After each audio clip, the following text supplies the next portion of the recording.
కిరాణా షాప్‌కి వెళ్ళినా, లేపోతే ఫ్రూట్ మార్కెట్‌కి వెళ్ళినా, ఎక్కడికి వెళ్ళినా కూడా సువార్త ప్రకటించడానికి చాలా సునాయాసంగా ఉండేది. ఒకరోజు ఎంబీపీ నుంచి ఇలా వస్తున్నాను. వస్తుంటే ఒకాయన ఫ్రూట్ మార్కెట్ దగ్గర ఫ్రూట్స్ అమ్ముతున్నాడు. అమ్ముతుంటే నేను ఒక కేజీ గ్రేప్స్ ఇవ్వండి అనేసంటే ఆయన ఇంచుమించు ఒక 100 గ్రామ్స్ ఎంతో ఎక్స్‌ట్రా ఏసాడు. ఏసిన వెంటనే నేనన్నాను, అదేంటండి 100 గ్రామ్స్ ఎక్కువేశారు అనేసని అలా మాట్లాడుతున్నానంటే ఒక మాట చెప్పాను. ఏంటనేసంటే మీరు చక్కగా మీరు క్రిస్టియన్సా అని అడిగాను. లేదండి మేము దేవుని నమ్ముకోలేదండి అన్నాడు. అంటే మీరు దేవుని నమ్ముకోకపోయినా మీరు దేవుని వాక్యాన్ని అనుసరిస్తున్నారండి. దేవుని వాక్యం మాట సెలవిస్తుందంటే దొంగ త్రాసు యెహోవాకు ఏయమని చెప్తుంది. కానీ మీ యొక్క కాటా ఎలా ఉందంటే 100 గ్రాములు ఎక్కువ ఉంది కాబట్టి మీ నీతిని దేవుడు చూస్తాడండి అని చెప్పి అలాగా సువార్త ప్రకటించాడు. అంటే ప్రతి అవకాశాన్ని కూడా సువార్త ప్రకటించడానికి అనుకువగా ఉండేది. పాల ప్యాకెట్కి వెళ్తే, మెడికల్ షాప్ దగ్గరికి వెళ్తే, ఎక్కడికి వెళ్ళినా కూడా ప్రతి అవకాశాన్ని కూడా ఏం చేసామంటే సువార్త ప్రకటించడానికి అవకాశం ఉండేది. అయితే ఈ దినాల్లోని దానికి మనకి చాలా భిన్నంగా ఉంది. ఇప్పుడు ఎవరితోనా సువార్త ప్రకటించాలన్నా బస్సులో కూర్చుంటే మాట్లాడే అన్నీ. ఇప్పుడు సువార్త ప్రకటించాలంటే ఆచితూచి పరిశుద్ధాత్మ దేవుని చక్కగా సహాయం చేస్తే, లేకపోతే అవతరాలు ఏదన్నా మనకి సంభాషణ చేస్తే కానీ మనం ప్రకటించడానికి అవకాశం లేదు. కానీ మనకి అవకాశము ప్రకటించడానికి అవకాశం లేదు, కానీ జీవించడానికి అయితే అవకాశం ఉంది. హల్లెలూయా. ప్రకటించడానికి ఏం లేదు, అవకాశం తక్కువ ఉండొచ్చు బాబీ, కానీ జీవించడానికి మాత్రం మనని క్రీస్తుని ప్రకటించడానికి ఎవరన్నా ఆపగలరు, కానీ క్రీస్తులా జీవించడానికి మనల్ని ఎవరో కూడా ఏం చేయలేరు. హల్లెలూయా. అట్టి కృప దేవుడు మనందరికీ అనుగ్రహించును గాక. అదే విషయాన్ని చూడండి, తిమోతికి రాసిన మొదటి పత్రిక 1వ అధ్యాయం 16వ వచనం చూడండి. తిమోతికి రాసిన మొదటి పత్రిక 1వ అధ్యాయము 16వ వచనం. అయినను నిత్య జీవము నిమిత్తము తనను విశ్వసింపబోవారికి నేను మాదిరిగా ఉండులాగున యేసుక్రీస్తు తన పూర్ణమైన దీర్ఘశాంతమును ఆ ప్రధాన పాపినైనా నా యందు కనపరిచినట్లు నేను కనికరింపబడితిని. హల్లెలూయా. ఇక్కడ అంటున్నాడు, అయినను నిత్య జీవ నిమిత్తము తనను విశ్వసింపబోవారికి నేను మాదిరిగా ఉండులాగునా. హల్లెలూయా. ఇంతకాలం మనం సువార్తను ఎలా ప్రకటించామంటే దేవుని వాక్యాన్ని ప్రకటించాము, గ్రామాల్లో ప్రకటించాము, అనేకమైన విధాలుగా మనం ప్రకటించడానికి అవకాశం ఉంది. కానీ ఇప్పుడు ఏంటంటే మాదిరికరంగానే దేవుని మనం ప్రకటించగలుగుతాము. ఇక్కడ అంటున్నాడు, అయినను నిత్య జీవ నిమిత్తము తనను విశ్వసింపబోవారికి నేను మాదిరిగా ఉండలాగిన యేసుక్రీస్తు తన పూర్ణమైన దీర్ఘశాంతము ఆ ప్రధాన పాపిని నా యందు ఉన్నట్లుగా కనికరించబడ్డాను. కనికరం అనే మాట దేవుని వాక్యంలో చాలాసార్లు చూస్తాం. ఆ గుడ్డివారు వచ్చి ప్రభువా మనం కనికరించినప్పుడు యేసుక్రీస్తు వారి కనులు తెరవబడతాం. కానీ ఇక్కడ ఒక కనికరం ప్రత్యేకత కనిపిస్తుంది. ఏంటంటే తనని ఎవరైతే విశ్వసిస్తున్నారో యేసుక్రీస్తుని విశ్వాసం ఉంచే వారికి మాదిరిగా ఉన్నట్లుగా ఇక్కడ ఏమంటాడు పౌలు, నేనేమైనా కనికరించబడ్డాను. ఈరోజు మన జీవితాలు ఏంటంటే అనేక మందికి మాదిరికరంగా మనం జీవించినప్పుడు, మన చుట్టూ ఉన్నవారికి మనం ఉంటున్న స్థలాల్లో ఎప్పుడైతే మనం మాదిరికరంగా ఉంటామో ఆటోమేటిక్గా వాళ్ళు ఏమవుతారంటే రక్షణలోకి రావడం మొదలు పెడుతూ ఉంటారు. చూడండి, పౌలు గురించి ఒక మాట అంటారు చూడండి. గలతీయులకు రాసిన పత్రిక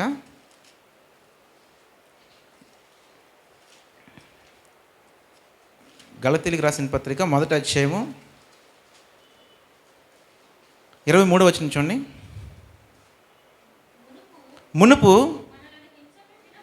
మునుపు మనల్ని హింస పెట్టినవాడు తాను పూర్వమందు పాడు చేయుచు వచ్చిన మతమును ప్రకటించుచున్నాడని సంగతి మాత్రమే విని వారు నన్ను బట్టి దేవుని ఏం చేశారంట, మహిమపరిచిరి. మునుపు మన జీవితాల్లోని ఎంతో భయంకరంగా ఉండేవారము, ఎంతో అపరాధం చేత పాపం చేత తెచ్చిన బతికిన మనము మన జీవితం ఎప్పుడైతే చుట్టూ ఉన్న వారికి మాదిరికరంగా ఉంటుందో వారు ఎవరిని మహిమపరుస్తారంటే దేవుని మహిమపరుస్తారు. హల్లెలూయా. ఈ రీతిగా కూడా మనం ఏం చేయొచ్చు అంటే దేవుని యొక్క సువార్తని మనం ప్రకటించవచ్చు. కాబట్టి ఉన్న అవకాశాలు, అనేక రకమైన అవకాశాలు ఉన్నాయి. వాటన్నీ కూడా ఏమై ఇప్పుడు అడ్డంకులు అయిపోయి ఇప్పుడు ప్రకటించడానికి అవకాశం లేదు, కానీ మాదిరికరంగా జీవించడానికి నీకు చాలా అవకాశం ఉంది. ఇక అంటున్నాడు, మునుపు మనల్ని హింస పెట్టినవాడు ఇప్పుడు ఏం చేస్తున్నాడు, వారిని నన్ను చూశారు, నా జీవితాన్ని చూసి ఇప్పుడు ఏం చేస్తున్నాడంటే దేవుని మహిమపరుస్తున్నారంట. ఒకవేళ ఎక్కడైతే మనం ఉద్యోగం చేస్తున్నామో మన ఇంటిలోని ఇలాగన్నా అనుకో, మన అత్త ఇంటిలో కానీ మన కుటుంబ సభ్యుల మధ్యలో కానీ ఒకవేళ ఇంకెవరికైనా రక్షణ లేకపోతే వారి మధ్యలో మనం మాదిరికరంగా జీవిస్తే వారు ఖచ్చితంగా రక్షించబడతారు. పౌలు అంటున్నాడు, దీని కొరకే నేను కనికరించబడ్డాను. మనం అనేకమైన వాటి కోసం ప్రభువా నన్ను కనికరించు, ప్రభువా మాకు ఉద్యోగం కోసం కనికరించు, లేకపోతే సంథింగ్ వాటి కోసం మనం ఏం చేస్తుంటాం, కనికరించి ప్రభువాని ప్రార్థన చేస్తాం. ఈ మాట నేను చాలాల కింద చదివినప్పుడు ప్రభువుని నేను ప్రార్థన చేస్తాను, ప్రభువా నేను కూడా మాదిరికరంగా ఉంటాను. అనేక సార్లు మనం ఫెయిల్ అయిపోతూ ఉంటాం మాదిరికరంగా ఉండడం విషయంలో. అంటున్నాడు పౌలు, అనేక మంది విశ్వసించినట్లుగా నేను ఎలా ఉన్నానంటే మాదిరికరంగా ఉన్నట్లుగా నేను కనికరించబడ్డాను అంటున్నాడు. చూడండి, అదే పౌలు తిమోతికి రాసిన పత్రిక, తిమోతికి రాసిన పత్రిక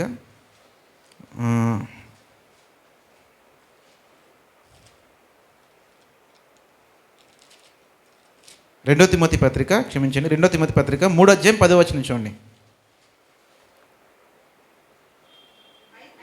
అయితే నీవు నా బోధను, నా ప్రవక్తనను, నా ఉద్దేశమును, నా విశ్వాసమును, నా దీర్ఘశాంతమును, నా ప్రేమను, నా ఓర్పును, అంతియోకియు, ఇకోనియా, నాకు కలిగినట్టు హింసలను, ఉపద్రవములను. హల్లెలూయా. పౌలుని తిమోతి ఎప్పుడు వెంబడించారని అంటే, పౌలు ఏదో సంతోషంలో సుఖంలో ఉన్నప్పుడు కాదు. పౌలు జీవితంలోని అనేక విషయాలు ఉంటా. నా ప్రేమను చూసావు, నా ఓర్పును చూసావు, నా దీర్ఘశాంతాన్ని చూసావు, నా శ్రమలను చూసావు. నువ్వు అప్పుడు వీటన్నిటిని చూసి కూడా నువ్వు ఏం చేసావు, నాలో నువ్వేం చూసావు అంటే క్రీస్తుని చూసావు. అప్పుడు నువ్వు నన్ను ఏం చేసావంటే వెంబడించు మొదలుపెట్టావు. ఈరోజు ప్రజలు మనం వెంబడించాలని అంటే మన జీవితంలో ఏం చూడాలంటే క్రీస్తు ప్రేమను చూడాలి, మనలో ఓర్పును చూడాలి, మనలో సహనాన్ని చూడాలి. ఎందుకంటే విశ్వసించబో వారికి మనం మాదిరికరంగా జీవించాలంటే ఈ క్వాలిటీస్ చాలా ముఖ్యం. అంతేకాదు ఆధ్యాత్మికంగా మనలో కూడా ఎవరైనా వెంబడించాలంటే ఈ అనుభవం మనకు చాలా అవసరం. నేను 2 విధాలుగా మీకు చెప్పడానికి ఇష్టపడుతున్నాను. లోకంలో సువార్త ప్రకటించబడాలన్నా కూడా ఈ అవసరం మనకి చాలా అవసరం. అంతేకాదు ఆధ్యాత్మికంగా మనం మాదిరికరంగా ఉండాలన్నా కూడా మన జీవితంలో ఏముండాలంటే ప్రేమ, దీర్ఘశాంతము, సమాధానం, ఆత్మఫలంలో మనం ఏం చేయాలా కనిపించాలి. లూస్త్రాలో పౌలు మనకు అపోస్తల కార్యం 16వ అధ్యాయంలో చూస్తే పౌలు అక్కడి నుంచి ఏం చేస్తాడంటే తిమోతిని వెంట పెట్టుకుని తీసుకుని వెళ్తాడు. మనం 16వ అధ్యాయంలో చూస్తాం. ఎందుకు వెళ్ళాడు పౌలు అంటే బహుశా అనేక దినాలు లూస్త్రాలో పౌలు పరిచయం చేస్తున్నప్పుడు పౌల్ని వెంబడించాడు. మనం అనుకుంటాం పౌలు రమ్మని కానీ వెళ్ళిపోయాడు అనుకుంటాం. ఉత్తినికి వెళ్ళిపోలేదు పౌలని కథ. ఎవరు నువ్వు యేసుక్రీస్తుని నమ్ముకో, లేకపోతే నువ్వు ఇలా జీవించని చెప్పగానే ఎవరు జీవించారు. మన జీవితంలో ఏం కనిపించాలంటే మాదిరి కనిపించాలి. దేనిని గురించి అయితే మనం ప్రకటిస్తున్నామో, దేని గురించి అయితే మనం మాట్లాడుతున్నామో ఆ విషయంలో మనకి ఏముండాలంటే మాదిరి ఉండాలి, ఆలకించాలి. హల్లెలూయా. మాదిరికరమైన జీవితం చాలా ఉంటుంది. దాని కొరకు ఏమంటాడంటే తిమోతి పత్రికలో పౌలు రాస్తూ ఏమంటాడంటే, నేను నిత్య జీవ నిమిత్తం విశ్వసించబోరికి మాదిరికరంగా ఉన్నట్లుగా నేను ఏం చేస్తున్నాను, మన చుట్టూ కూడా నిత్య జీవ నిమిత్తము విశ్వసించడానికి అనేక మంది ఉన్నారు. వారు నిత్య జీవనానికి రావాలి, వారు రక్షించబడాలి అని అంటే మన జీవితాలు వారికి ఏం కలగాలంటే మాదిరికరంగా ఉండాలా. మనమే ఒక సువార్త పత్రికగా మార్చబడాలా. హల్లెలూయా. ఒకరోజు ఏమైందంటే మేము దాన్ని ఏమంటారు శనగపప్పు ఆడించడానికి ఇచ్చాను. ఎక్కడ మిల్లు ఇచ్చాను. ఇచ్చిన తర్వాత ఆడేం చేసిందంటే రేపే ఆడేస్తాను పాస్టర్ అని అన్నది. మా ఇంటికాడ చెప్తున్నాను నేను. వారం అయ్యింది ఆడలేదు. ఈలోపు తినేది వెళ్ళావా తెచ్చావు అంటే చాలా కోపం వచ్చింది. అప్పటికి నాతో చాలా విషయాలు నేను చాలా గౌరవిస్తారు ఆ షాప్ ద్వారా. ఆ పాస్టర్ గారు వెళ్ళిన వెంటనే ముందు నాకే ఇస్తారు. ఆ పాస్టర్ గారు అంటే ఎలా ఉంటారు అని కొన్ని విషయాలు మనతో మాట్లాడుతుంటారు. వెళ్ళి నేనేం చేశాను అంటే గబగబ వెళ్ళి అమ్మ ఆడారా లేదంటే ఆడదన్నాడు. వెంటనే క్యాన్ పట్టుకుని వచ్చాను. క్యాన్ పట్టుకుని వచ్చేసిన వెంటనే వచ్చి మోకరిస్తుంటే ఓర్పు లేదా నీకు అన్నాను. ఒక్కసారి మనసులో క్యూ కనిపించింది. మరుసటి రోజు మళ్ళీ క్యాన్ తీసుకెళ్ళి జాగ్రత్తగా మెడిసిన్ తీసుకెళ్ళి అమ్మ మీరు ఆడేసి ఇవ్వండి అమ్మ అంటే పాస్టర్ గారు ఎక్కడ ఆడించదంటే అంటే చాలా రోజులు అయింది కదమ్మా, ఒకవేళ భూజీవనం పట్టిందేమో ఎండబెడదాన్ని మళ్ళీ తీసుకొచ్చానమ్మా అని చెప్పాను. నేను ఎందుకు ఈ మాట మీకు చెప్తుంది సార్, పరిశుద్ధాత్మ దేవుడు మనతో మాట్లాడుతుంటాడు. మహా అయితే ఎంత నరకే చనిపోయిన మళ్ళీ కొనుక్కోవచ్చు. మనం కొన్నిసార్లు మనం నష్టపోతాం మాదిరికరంగా జీవించడానికి. వదిలేస్తుండాలి కొన్నిసార్లు. వాళ్ళు ఎప్పుడు నేను చెప్పినా ఇప్పటికీ కూడా గ్యాస్ నా సిలిండర్ తీసుకుని అది అమ్మేసుకుని మళ్ళీ నాకు అడిగితే పాస్టర్ గారు మీరు బయట కొనుక్కుని అంటారు. ఏం చెప్తావు నువ్వు? అసలే ఇప్పుడు పరిస్థితి ఎలా ఉందా? ఎన్ని రీసెంట్గా జరిగింది నేను చెప్తున్నాను. ఏం చేస్తుంటే చక్కగా మళ్ళీ వెళ్ళి ఇంకో 200-300 ఎక్స్ట్రా ఇచ్చి కొనుక్కొని వస్తాను. తినేమో నా వైపు అలా చూస్తుంటుంది. ఏం చూసినా ఏం చేయలేమమ్మా. మనం ఎలా ఉండాలా? మాదిరికరంగా ఉండాలి. మనం కొన్నిసార్లు అవసరమైతే పౌలు కొరింథీ పత్రిక రాస్తుంటే అవసరమైతే మీ ఆస్తులు కూడా కోల్పోవాల్సి వస్తుంది కొన్నిసార్లు. ఎందుకంటే దాని కొరకే నేను ఏమయ్యాను? కనికరించబడ్డాను అంటాడు పౌలు. కాబట్టి నేను విశ్వసించబోవారికి మనం మాదిరికరంగా ఉండేటట్లుగా దేవుడు అంటే నన్ను కనికరించాడు. దాంతో ఇంకో మాట అంటే ప్రధాన పాపినైన నన్ను కనికరించాడు. మనమందరం ఎవరమే? నిజంగా ప్రధాన పాపులేనా? అది ఎవరన్నా ఏదైనా అంటే అప్పుడు మనకు తెలుస్తుంది ప్రధానం. చూడండి, ఇంకా 2-3 విషయాలు చూపిస్తాను చూడండి, నేను తర్వాత ఇంకా ముగిస్తాను. 1 కొరింథీ పత్రిక 9వ అధ్యాయంలోని 9వ అధ్యాయము 12వ వచనం చూడమ్మా.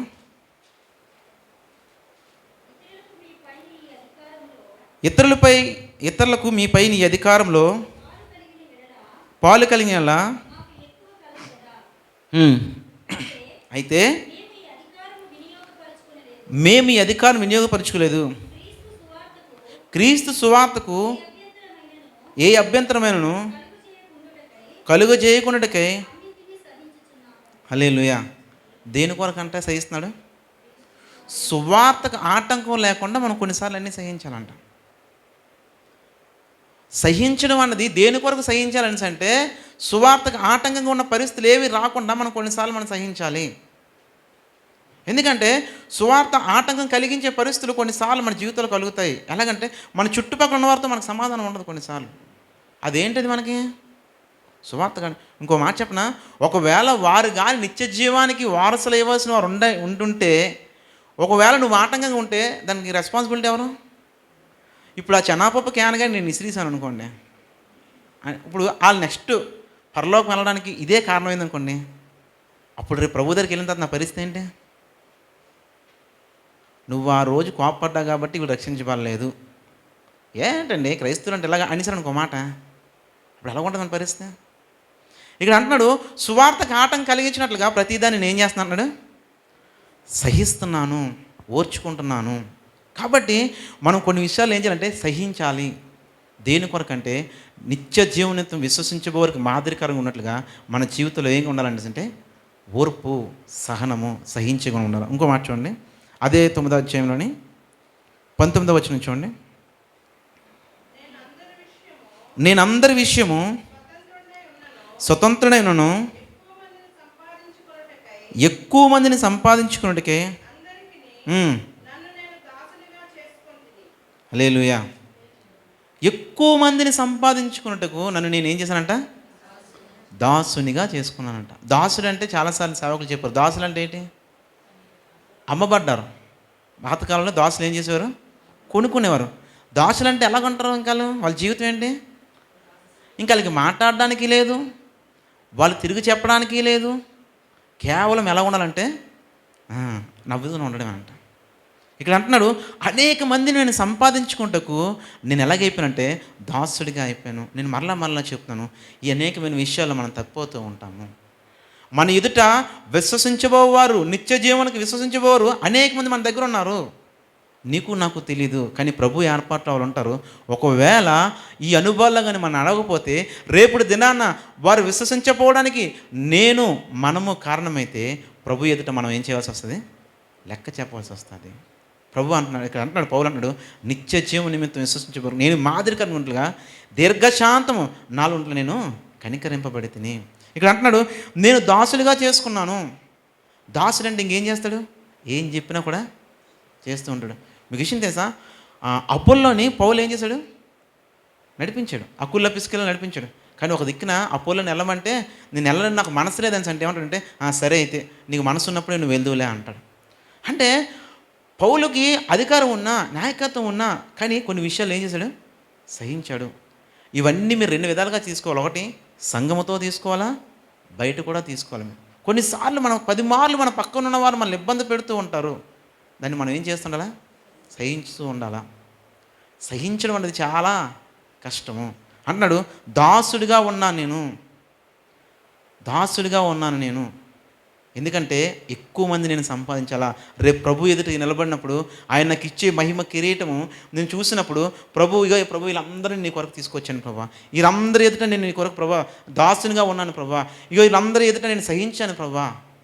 ఇది 2 విధాలుగా మీరు ఆలోచించాలి. ఒకటి సంఘము, రెండోది బయట కూడా. చూడండి, అదే అంటాడు, సంఘం వెలుపట ఎలా మీరు మంచి సాక్ష్యం కలిగి ఉండాలంటాడు. చూడండి, పౌలు తిమోతికి చెప్తాడు. చూడండి, తిమోతికి రాసిన పత్రిక 2 తిమోతి పత్రిక 1 తిమోతి పత్రికలు అంటాడు. చూడండి, సంఘం వెలుపల 1 తిమోతికి రాసిన పత్రిక 3వ అధ్యాయం 7వ వచనం చూడండి.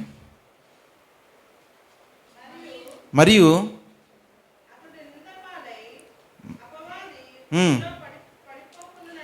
అపవాది ఉరిలో పడిపోకున్నట్లు సంఘము వెలుపటి వారి చేత మంచి సాక్ష్యం పొందినవాడై ఉండవలెను. హల్లెలూయా. అనేక మంది విశ్వసించాలి అనేసి అంటే, నిత్య జీవానికి మనం ఆటంకంగా, విశ్వసించేవారికి మనం ఆటంకంగా ఉండకూడదంటే సంఘములో కాదు నీ సాక్ష్యము. ఎక్కడ ఉండాలా? సంఘం వెలుపట ఉండాలా, నీ కుటుంబంలో ఉండాలా, నీ ఉద్యోగ స్థలముల్లో ఉండాలా, నీ కాలేజీలో ఉండాలా. కొంతమందిని వారి ఫ్రెండ్స్ని ఇన్వైట్ చేస్తారు కదా, కాలేజ్ నుంచి కానీ లేకపోతే ఆఫీస్ నుంచి కానీ ఇన్వైట్ చేస్తే, వాళ్ళని ఇక్కడ చూస్తే వాళ్ళు ఏమనుకుంటే, ఇదేంట్రా నువ్వేనా ఇక్కడ ఉన్నావు, వారి ఆఫీస్లో ఎలా ఉన్నావు ఏంటి అంటే, నువ్వు ఎక్కడ ఎలా చూస్తున్నారో నేను ఒకవేళ నువ్వు తీసుకుని వస్తే, చర్చిలో నేను ఎలా చూస్తున్నారో నీ ఉద్యోగ స్థలాల్లో కూడా నేను అలాగే చూడాలి, నీ కాలేజీలో కూడా అలాగే చూడాలి, నీ గ్రామంలో కూడా అలాగే చూడాలి, నీ ఇంటిలో కూడా అలా చూసినప్పుడు అనేక మంది విశ్వసించబోవారికి నువ్వు మాదిరికరంగా ఉంటావు. వారి యొక్క ఆత్మల రక్షణ విషయంలో నీ బాధ్యత నువ్వు నిర్వర్తిస్తూ ఉన్నావు. ఇక అంటున్నాడు, సంఘం వెలుపటి వారు ఎలా ఉండాలంట? మంచి సాక్ష్యం కలిగి ఉండాలా. ఈరోజు ఎటువంటి సాక్ష్యం మనం కలిగి ఉన్నాము? ఎటువంటి సువాసన కలిగిన క్రీస్తు పరిమళ సువాసన ఉన్నట్టుకే మనం ఆయన ఏం చేశాడు? ఏర్పరచుకున్నాడు అనేసి ఉంటుంది. ఎఫెసీ పత్రిక 5వ అధ్యాయంలో రాస్తాడు. కాబట్టి నువ్వు ఎలా ఉండాలని అంటే సంఘం వెలుపటి వారి ఎలా మంచి సాక్ష్యాన్ని కలిగి ఉండాలి. హల్లెలూయా. చూడండి, అదే 1 కొరింథీ పత్రిక 10వ అధ్యాయం ఇంకొక మాట నేను చూపిస్తాను. చూడండి, 1 కొరింథీ పత్రిక 10వ అధ్యాయము 33వ వచనం చూడండి. ఇలాగు నేను కూడా స్వప్రయోజనమును కోరక అనేకులు రక్షింపబడవాలని వారి ప్రయోజనం కోరుచు అన్ని విషయంలో ఏం చేస్తున్నానంట? ఇక్కడ 2 పనులు చేయట్లేదు. ఏం చేయట్లేదు చెప్పండి? ఒక పని చేయట్లేదు. ఏం కోరుకోవట్లేదు? స్వప్రయోజనము కోరుకొనక. మనం అందరం ఏం కోరుకుంటాం? మీ ఇంట్లోని 1 కేజీ బియ్యం ఉందనుకోండి, వాళ్ళకి కేజీ సరిపోద్ది, మీకు కేజీ సరిపోద్ది. అప్పుడు ఎవరు వండించుకుంటారు? మనం వండించుకుంటాం. ఒక ఆవిడని అడిగాను, ఎవరికి ఇస్తామని అంటే, ముందు మన ఇంటివారు, ముందు నేను నా ఇంటివారు కదండి దేవుడు చెప్పాను. ఆ రోజు ఉపవాసం ఉండొచ్చు కదా, నువ్వు పని అక్కలకి ఇవ్వచ్చు కదా. మనం స్వప్రయోజనం కోరుకుంటాం. ఒకవేళ నీకు సమృద్ధిగా కలిగి ఉంటే, ఒకవేళ అంటే నేను ఒక మాట చెప్తాను చూడండి, ఒకవేళ నువ్వు ఏదైనా ఫంక్షన్ చేయాలనుకుంటున్నావు, లేకపోతే నువ్వు ఏదన్నా సమ్ ఎస్టిబ్లిష్ చేద్దాం అనుకుంటున్నావు, ఆ అమౌంట్ నీకు ఉంది. ఒకవేళ ఎవరో కష్టంలో ఉన్నారు, ఇది ఖచ్చితంగా ఇది అయిపోవాలా, లేకపోతే పుట్టినరోజు ఫంక్షన్ అనో లేకపోతే ఇంకేదో సంథింగ్ పెట్టుకున్నావు నువ్వు, కానీ అవతల చాలా శ్రమలో ఉన్నారు. అలాంటప్పుడు నువ్వేం చేస్తావు? ఇది తీసేవగలవా? ఎందుకేమో స్వప్రయోజనం. ముందు నాది అయిపోవాలి పని. నాకు అలాగా ఒక దైవజనం చేశాను. ఇల్లు కడుతూ ఉంటుండగా ఇల్లు డబ్బులు ఇచ్చింది.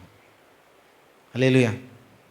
మీకు విషయం తెలుసా? నువ్వు ఎప్పుడైతే స్వప్రయోజనం కోరక, అప్పుడు వారు అటు సైడ్లో ఎలా ఉంటారు? సంతోషపడతారు, ప్రభువుని మనలో చూస్తారు. వెంటనే వారి జీవితాలు ఇంకా రక్షణ ఆనందము కలుగుతూ ఉంటుంది. హల్లెలూయా. ఇక్కడ అంటున్నాడు, స్వప్రయోజనం కోరక నేనేం చేశానంట? అన్నిటిలో అందరినీ సంతోషపెట్టవాలని. చూడండి, మళ్ళొకసారి చదవండి. ఇలాగూ నేను కూడా స్వప్రయోజనం కోరక అనేకులు రక్షింపబడవాలని వారి ప్రయోజనం కోరుచు అన్ని విషయంలో అందరినీ సంతోషపెట్టుచున్నాను. అన్ని విషయాల్లో సంతోషపెట్టాలి. కొన్నిసార్లు మనం కొన్ని విషయాలను మనం ఏం చేయగలుగుతాం? సంతోషపెట్టగలుగుతాం. కొంతవరకే మనం వెళ్ళగలుగుతాం. యేసుక్రీస్తు అన్నారు, నిన్నెవరన్నా మైలు దూరం రమ్మంటే 2 మైలు అన్నారు. అసలు మైలు దూరం మాట ఆలోచించి కానీ రానని చెప్పేస్తాం మనం. ఫస్ట్ ఏం చెప్పేస్తాం? మెట్ట మధ్యాహ్నం 1 గంట అప్పుడు బయటికి వెళ్తాం రమ్మంటే మీరు ఏం చేస్తారు? కష్టమని రాలేమన్నా. మీకు విషయం తెలుసా, పరిస్థితిని బట్టి మనం వెళ్ళడం, అన్ని సందర్భాలు వెళ్ళమని నేను చెప్పట్లేదు. అవతల ఒక సేవకుడు ఫోన్ చేసి అంటాడు, అయ్యా నేను ఇంత దూరంలో ఉన్నాను, కొద్దిగా మీరు ఏమన్నా రాగలరా, నాకు కొద్దిగా తెచ్చిపెట్టగలరా అనేసి అంటే ఆయన అంటాడు ఈవినింగ్ అయితే ఓకే అన్నాడు. ఇక్కడ ఈ జ్వరంతో చచ్చిపోతుంటే ఈవినింగ్ తెస్తాడు ట్యాబ్లెట్లు ఆయన. ఒక సేవకుడికి అలా సమాధానం చెప్తే ఇంకెక్కడ స్వప్రయోజనం కోరుకోవట్లేదు అక్కడ. నేనేమంటున్నాను అంటే విశ్వసించబోవారికి మాదిరికరంగా ఉన్నట్లుగా నేనేమయ్యాను, కనికరించబడ్డాను. మన జీవితాల్లోని చుట్టూ అనేక మంది మరి ఈ దినాల్లోని సువార్త ప్రకటించడం చాలా కష్టంగా ఉంది, చాలా శ్రమలు వస్తున్నాయి, చాలా ఇబ్బందులు కలుగుతున్నాయి. వీటి మధ్యలో నువ్వు ఎవ్వరికీ ప్రకటించలేవేమో కానీ ఖచ్చితంగా నీ జీవితం ఏమవుతుంది, నువ్వు మార్పు చెందినప్పుడు మన జీవితాల్లో అట్టి కనికరం మనం పొందుకోవాలా. ఇది పౌలు జీవితంలోని ఏమన్నాడు, నేను కనికరించబడ్డాను. మన అనేకమైన విషయంలో మనం ప్రభువా నన్ను కనికరించు, నన్ను నిలవబెట్టి ప్రభువా మనం ప్రార్థన చేస్తుంటాం. కానీ ఇటువంటి వాటి కోసం మనం ఏం చేయాలంటే ప్రార్థన చేయాలి. ప్రభువా నన్ను కనికరించు ప్రభువా, నేను కూడా అనేక మంది విశ్వసించే వారికి నేను ఏమాలా, మాదిరిగా ఉండాలా. కొన్నిసార్లు ట్రైన్లు ఎక్కుతాం, బస్సులు ఎక్కుతాం, అవసరమైతే ఏం చేయాలా, సీట్ ఇవ్వాలా. సీట్ ఇస్తామా, కాల్ పీకేస్తున్నాను. 2 గంటల నుంచున్నాను మొన్న. ఇక్కడ నుంచి అమలాపురం దాకా నుంచున్నాను. ఆవిడకి సీట్ ఇచ్చేసాను. మా మిస్సెస్ వాళ్ళు మళ్ళీ ఎక్కడికి వెళ్తారు అనుకున్నారు, నేను లెగిసి ఏం చెప్పానంటే, అమ్మ ప్రభు ప్రేమ నన్ను కొద్దిగా ఇబ్బంది పెడుతుంది, మీరు పెద్దవారు కూర్చోండమని సీట్ ఇస్తాను. అక్కడ ఏం చెప్పాను, ఒక మాట చెప్పి మనం ఇవ్వాలి. ఏం చేసినాను. హల్లెలూయా. విశ్వసించబోవారికి అనేక మందికి మాదిరికరంగా ఉన్నట్లుగా మనం ఏం చేయాలంటే అందరికీ మాదిరికరంగా ఉండాలి మనం. పౌలు అంటున్నాడు, నేను అట్టి కనికరాన్ని పొందుకున్నాను. కాబట్టి ఈరోజు మనం కూడా మరి ఇంకా అనేకమైన విషయాలు ఉన్నాయి, సమయాన్ని నేను దృష్టిలో పెట్టుకుని నేను ముగిస్తున్నాను. కాబట్టి సంఘం వెలుపుటి వారు మంచి సాక్ష్యం కలిగి ఉండాలా, సహించాలా, దాసులు అవ్వాలా. మరి ఈ రీతిగా మనం కానీ జీవించినట్లయితే ఒకవేళ సువార్త ప్రకటించడానికి అనేకమైన ఆటంకాలు ఉండొచ్చు, కానీ ఒకటి మాత్రం చెప్పమంటారా, వారి జీవితాల్లో ఖచ్చితంగా మనం మాదిరికరంగా ఉన్నప్పుడు వారు ఖచ్చితంగా ఏమవుతారు, రక్షించబడతారు. అరబిక్ దేశంలోనంట ఒక భార్యాభర్తలు ప్రతిరోజు కూడా ఆ భర్త భార్య వెనకత్తలు వెళ్తూ నీతో ఒక మాట చెప్పాలంటున్నాడంట. అనేసనంటే ఏంటి ఏమైనా అడగట్లేదంట. సరే తర్వాత మాట్లాడుతున్నా ఆవిడ వెళ్ళిపోతుందంట. అలాగే 3-4 రోజులు అయిన తర్వాత ఆయన అన్నాడంట, నేను నీతో మాట్లాడాలనుకుంటున్నాను కదా, నువ్వు ఎందుకు వెళ్ళిపోతున్నావు అనేసి అంటే ఆవిడ వెంటనే ఇలా వెనక్కి తిరిగి అన్నదంట, ప్రభువుని నమ్ముకున్నావా అని అడిగిందంట. హల్లెలూయా. మీకు అర్థమైందంటే నీకెలా తెలుసు అంటే మునుపటి ప్రవర్తన కంటే ఇప్పుడు నీ ప్రవర్తన చాలా తేడా ఉందన్నదంట. హల్లెలూయా. అంటే యాక్చువల్గా అరబిక్ కంట్రీస్లో ఏ ఒప్పుకోరు, ప్రభువుని నమ్ముకోవడానికి ఇష్టపడరు. ఆవిడ ఆ వంటగదిలో ఇంక ఈయన కోపం వచ్చానంట, నేను ఇది ఇప్పుడు మాట్లాడాలని అన్నాడంట. ఏం మాట్లాడతావు అనేసి అంటే నేను నీతో మాట్లాడాలని అంటే ఆవిడ అన్నదంట వెళ్ళ వెనక్కి తిరిగి నువ్వు ప్రభువుని నమ్ముకున్నావా అని అడిగిందంట. అనగానే ఈయన షాక్ అయిపోయాడంట. నీకెలా తెలిసిందంటే నువ్వు ఒకప్పుడు ప్రవర్తన వేరే ఉంది, ఇప్పుడు ప్రవర్తన ఉంది, నేను చూస్తున్నాను, నేను గమనిస్తున్నాను, నువ్వు ప్రభువుని నమ్ముకున్నావు కదంటే అవును నేను నమ్ముకున్నానంటే తను అన్నదంట. మరి మనం ఇంకా చాలా విషయాలు మాట్లాడుకున్నారంట. తర్వాత తను కూడా ప్రభువుని నమ్ముకుంది నాకు తిరిగి ఈ విషయం వరకు నేను ఆలకించాను. ఎంత గొప్ప సాక్ష్యం అండి. అంటే యేసుక్రీస్తును మాదిరిగా పెట్టుకుని ఆయన ఏం చేస్తున్నాడు, నడుస్తున్నాడు. పౌలు కూడా ఏం చేస్తున్నాడు అంటే అనేక మంది విశ్వసించినట్లుగా నేను మాదిరికరంగా జీవించాను. మనందరికీ కూడా అట్టి కృప ప్రభు అనుగ్రహించబడును గాక. ఆమేన్.